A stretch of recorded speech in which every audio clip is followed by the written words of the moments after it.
Lần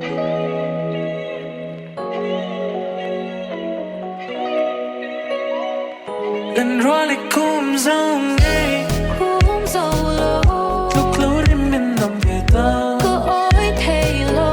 ý kia ngờ tuần anh đang rèn hi càng ai tô lô Don't mong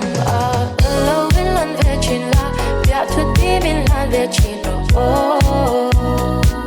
xin mừng đây đi à sang tu để toàn tê khắc cắn đi miên lâu mơ ở đây lâu nghe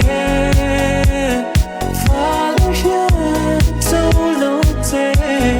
thay lại đi từ thay ở đêm tốt đâu Sống loài để hiện phát lâu tê thay lại đi từ thay ở đêm tốt lâu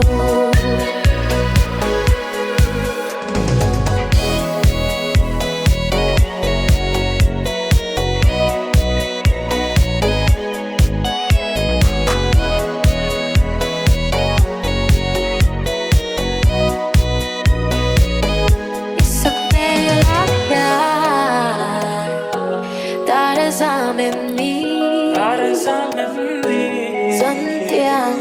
thôi là em nói im môi hoa nè Don't mong nào ta lâu yên lặng về chuyện là biết thức đi bên lan về chuyện rồi xin mừng đây đi sang tu được toàn tê khắc cắn đi ya lòng mô ở đây lâu nghe và lâu hiền dấu lâu tê thay lại đi từ thay ở đêm tốt đâu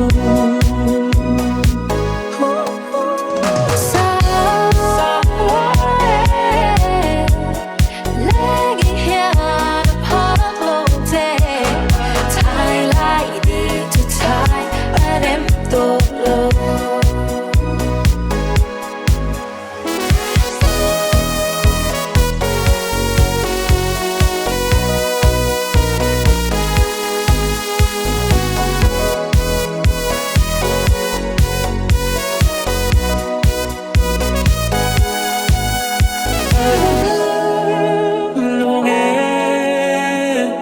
và lâu hiền dấu lâu tê